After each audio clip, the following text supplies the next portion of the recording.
Hospital staff said there was nothing they could do to save 2-year-old Leila Daniel. By the time they saw her, it was too late. In that chilling call, her voice trembles as she begs for help. She's pleading for the life of her 2-year-old foster daughter, a little girl who is barely breathing. That girl's name was Leila Marie Daniel, and her story would expose serious problems inside Georgia's child welfare system, a system that was supposed to protect children, but instead placed them in the hands of people who would destroy them. This is one of those cases that breaks your heart and makes you question everything. Before we begin, I want to remind you, your support helps me create more true crime investigations like this one, uncovering the dark truths that many prefer to hide. If you like this video, please give it a thumbs up, subscribe, and turn on notifications so you never miss a new story. Now, let's dive into the heartbreaking case of little Leila Marie Daniel, the 2-year-old girl whose story shocked the entire state of Georgia. Leila was born on July 18, 2013 in Georgia. Her parents were Tessa Clendening and Anthony Daniel. At the time our story begins, Leila had an older sister named Millie. With her curly blonde hair, wide blue eyes, and apple-shaped cheeks, Leila looked like a baby doll come to life. Her family lovingly called her Fat F Baby, a nickname from her grandmother Gina Banks. Leila loved food. She could never get enough of her favorites: strawberry oatmeal, powdered donuts, and chicken nuggets. She loved making pretend meals in her tiny toy kitchen and dancing to songs from the TV show Yo Gabba Gabba. Leila didn't talk much. She was still learning her words, but she always wanted everyone to know she was a big girl now. She was full of laughter, always smiling, always hugging the people she loved. Her mother, grandmother, and great-aunt Kim Smith adored her, but behind those giggles and the smell of strawberry oatmeal, a storm was building, one that would soon tear Leila's world apart.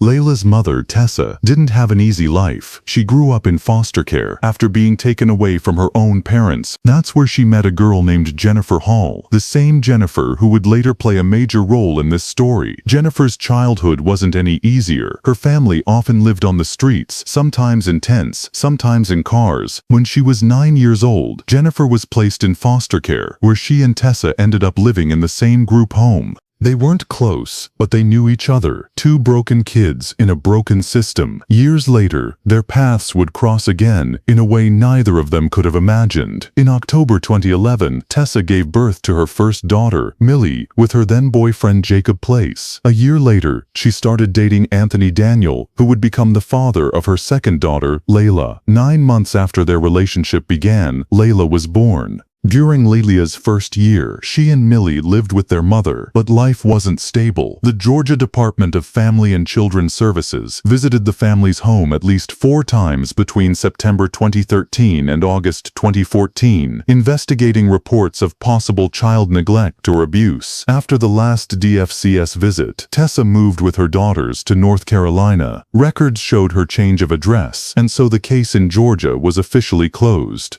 Tessa claimed she wasn't running away from child services. She said she just wanted to start fresh, to give her daughters a better life somewhere else. But a few weeks after Leila's first birthday, that hope began to crumble. By the summer of 2014, Tessa was struggling with drug addiction. Medical records from a local clinic revealed signs of substance abuse, and only days after Leila's first birthday, Tessa was rushed to the hospital after what appeared to be an overdose. Because of that, her daughters had to be separated. Millie went to live with her grandmother, Gina Banks, and baby Leila was placed with a family acquaintance named Cynthia Tate. According to notarized custody documents, both placements were temporary. Cynthia later told investigators that despite Tessa's struggles, Leila was a happy, healthy little girl. She was always cheerful and loved visiting her mom on holidays and weekends. Cynthia said she was a bright, smiling child, full of life. But in 2015, things got worse. Tessa was arrested for conspiracy to distribute illegal substances and spent 3 months in jail. Leila's father, Anthony, was already in prison for illegal possession of a firearm. With both parents behind bars, Tessa arranged for family friends to look after her daughters. When she was released, she moved back in with Cynthia Tate, but soon after she failed a drug test. That failure gave authorities a reason to remove the children entirely. Both Leila and Millie were taken from Tessa and placed into foster care. Their new guardian was Leila Brown, an experienced foster parent. At first, everything seemed fine. The girls appeared healthy and there were no visible signs of abuse. They even adjusted quickly. Leila became attached to Leila and Millie happily played with Lorida's daughter. At this point, Leila was just 21 months old and her sister was 4.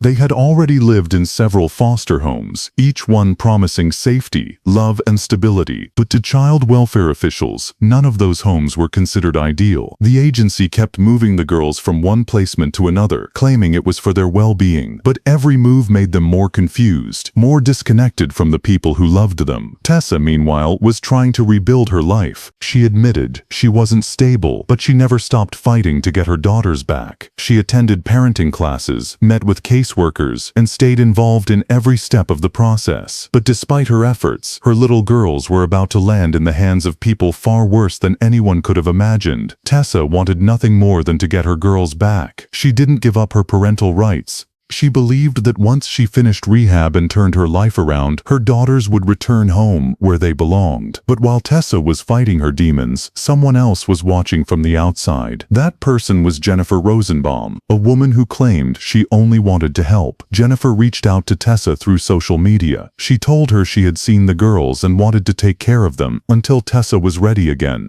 Jennifer spoke with confidence. She was smart, educated, and said she had experience in both the military and law. To a mother desperate to get her life back, Jennifer sounded like a blessing. Tessa trusted her. She allowed Jennifer to visit and spend time with the girls during supervised meetings. But soon, little Leila started showing bruises. During visits with Jennifer, she would come back with small injuries that didn't make sense. Leila Brown, the foster mother, noticed and reported her concerns to DFCs, the Department of Family and Children's Services. Yet somehow, those warnings were ignored. Despite the red flags, both Leila and Millie were eventually moved into the home of Jennifer and Joseph Rosenbaum, a couple who weren't even officially licensed foster parents at that time. What came next would prove fatal. At first glance, Jennifer looked like a woman who had her life completely together. She was 27 years old, confident, well-spoken, and always in control. But her story began much like Tessa's, in pain. Jennifer grew up in a violent and unstable home. Her mother struggled with addiction. Many nights, Jennifer slept in cars, in tents, or wherever she could find safety. At the age of 9, she entered the foster care system, and that's where she first met Tessa. Back then, they were just two scared kids trying to survive.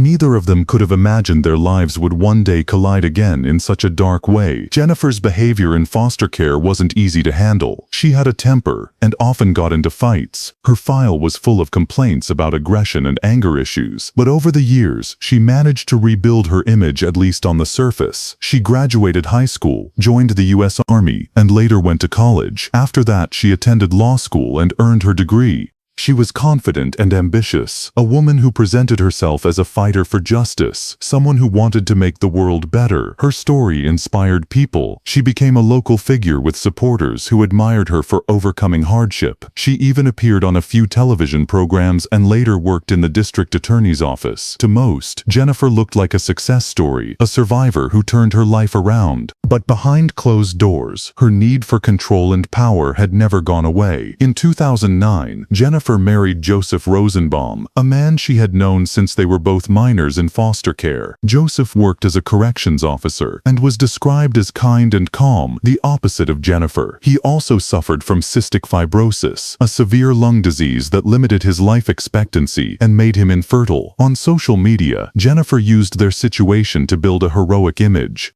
She portrayed herself as a devoted wife and caregiver, a woman who stood strong in the face of tragedy. People praised her for her strength and compassion, but those who knew her privately said she was controlling, dominant, and often cold. Jennifer wanted to be a mother, and when doctors told her she couldn't have biological children, she decided she would adopt no matter what it took. Jennifer and Joseph first applied to become foster parents, but during the screening process, the agency discovered that Jennifer had once been in the foster system and that her file included a history of violence and behavioral issues. Because of that, she was denied approval. Most people would have accepted that decision. Jennifer didn't. She filed another application, this time using her married name, Rosenbaum, hoping to hide her past. She was told she would need to attend foster parent training while investigators reviewed her background again. But Jennifer didn't like being questioned. She saw the process as an insult, as if the world was doubting her strength and success. During a phone call with a child services worker, Jennifer lost control. She raised her voice, used threatening language, and told the worker he had no idea who he was dealing with. That call became the reason she was denied again.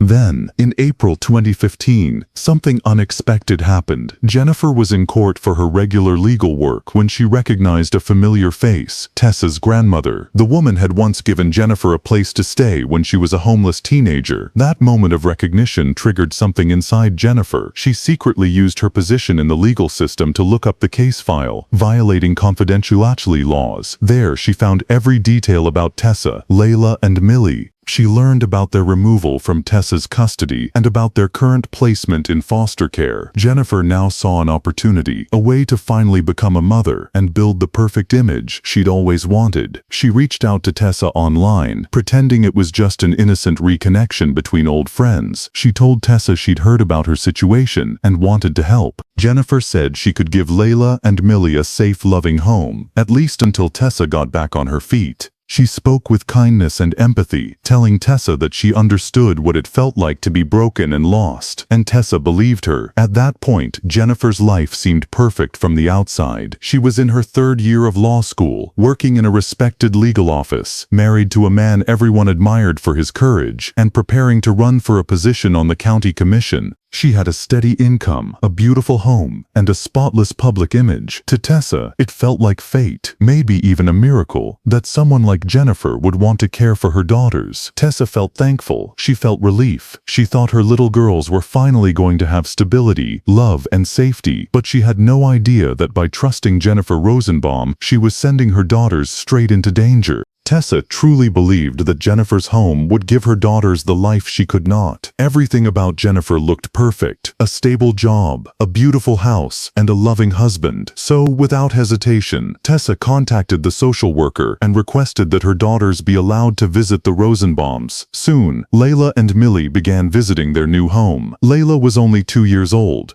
She still couldn't talk properly and often had trouble eating. Some days she would eat everything, other days she refused food completely. Her big sister Millie, just 4, was her protector. She always kept a close eye on her little sister, trying to comfort her when she was scared. While the visits continued, another woman named Patricia Lambert was caring for the girls at their temporary residence. Patricia was detailed, caring, and responsible. She even kept a notebook where she wrote down every small thing about the sisters, what they ate, how they behaved, and any injuries she noticed. But soon, Patricia began to see something alarming. After returning from the Rosenbaums' house, the girls came back with burns and bruises. Worried, she contacted social services, explaining what she had seen, and even sent photos as proof. But no one listened. Patricia didn't give up. She took the girls herself to the social services office, not once but twice, insisting that someone examine them. Still, no serious action was taken. Behind the scenes, rumors spread that Jennifer used her connections in the legal world to manipulate the situation. She reportedly told her supervisors that the girls were getting bruises during visits with their biological family, twisting the truth. Even with Patricia's careful records, Jennifer's version was believed, and so the system failed again. On July 24, 2015, a judge officially approved the transfer of Leila and Millie to the home of Jennifer and Joseph Rosenbaum. This order went through even though the couple hadn't completed all the requirements to become foster parents. The moment the girls arrived, Jennifer sent Tessa a message. She claimed that the social workers had ordered no visits for at least 30 days, saying it was necessary for the girls to adapt to the new family. That was a lie. After the 30 days passed, Jennifer kept coming up with new excuses. She wanted total control. She slowly cut off all contact between Tessa and her daughters. Then, Tessa found out she was pregnant again, and when Jennifer learned about it, she started hinting that she could help with that baby too. Tessa, still trusting her, asked for pictures of her daughters. Jennifer, who had thousands of photos of Millie on her phone, sent only the older ones, avoiding any recent images. When Tessa insisted on seeing Leila, Jennifer finally sent one picture. In it, Leila's eye was swollen and bruised. Jennifer explained that it was an accident at daycare, but that was another lie. Leila wasn't even enrolled in daycare. According to policy, a social worker was supposed to visit the home every month to check the girl's condition, talk to them separately, and record any injuries. But his reports showed nothing wrong. He never documented the bruises, never questioned the changes, and never intervened. In August 2015, a neighbor noticed bruises under both of Leila's eyes. Jennifer told her that Leila had fallen down the stairs and hurt her nose, but the neighbor was a nurse, and she didn't believe that explanation. She offered to drive Leila to the hospital herself, worried that the little girl might have a head injury. Jennifer promised to take her the next day, but she never did. The nurse went back later and confronted her again, telling her how dangerous it could be to ignore head trauma in a child that young. Jennifer smiled and reassured her everything was fine. Then, in October 2015, another incident occurred. Leila was taken to the emergency room with a leg injury, a fracture. Jennifer said it happened while Leila was at her grandmother's house or during a gym class, but once again, there were no records of any gym classes. The story didn't add up, and yet again, no one stopped her. November 17th, the day that ended it all, a 911 operator answered a call from a panicked woman. Her voice was shaking. "I have a toddler, my foster daughter. She's choking. I tried to help, but she's not breathing right. Please, hurry." It was Jennifer Rosenbaum. She claimed Leila had choked on a piece of chicken. For 13 minutes, the operator guided her through CPR, but Jennifer said she was afraid she was doing it wrong and didn't want to hurt the child. She admitted that, in desperation, she had tried to remove the food with her fingers and even with a butter knife, but Leila's tiny body couldn't take it anymore. By the time paramedics arrived, she was gone. Paramedics tried everything they could, but Leila was already lifeless. When they examined her, they were shocked. Her body was covered in bruises, her back marked with dark welts. When asked about Leila's medical history, Jennifer said she didn't know much because the child was adopted. Her calm tone sent chills down the responders' spines. Leila's body was rushed to the hospital, but doctors could see right away that this wasn't a simple choking case. Her injuries told a story of long-term abuse. At the same time, Millie was taken to the hospital too. Doctors found bruises on her head, arms, thighs, and back, in different stages of healing. These marks proved that she had been hurt repeatedly over time. A nurse later testified that while Millie's injuries weren't as severe as her sister's, they were clear evidence of child abuse. On November 18, 2015, an autopsy was performed on Leila's small body. The findings broke everyone's heart. There were bruises across her arms, legs, and face. Her ribs were fractured. Her abdomen showed signs of blunt force trauma. The medical examiner ruled her death a homicide caused by severe internal injuries, not choking. The abuse had been brutal. Jennifer and Joseph Rosenbaum were immediately arrested, but within days, they posted bail and walked free, returning home as if nothing had happened. The community was furious. Leila's biological family couldn't believe that after all the warnings, all the reports, all the chances, the system had still failed this little girl. The Department of Family and Children Services came under fire. 2 workers assigned to the case were fired after an internal investigation revealed that they had ignored critical warning signs. They weren't charged with crimes, but their negligence had allowed Leila's suffering to continue for months. In July 2019, the long-awaited trial began. Jennifer and Joseph Rosenbaum faced 49 charges, including murder, aggravated assault, and cruelty to children. The defense argued that Jennifer didn't mean to hurt Leila, that she was only trying to save her from choking and accidentally caused the injuries. But then, Millie took the stand. Now older, but still haunted by what she saw, Millie bravely told the court about the punishments, the yelling, and the pain.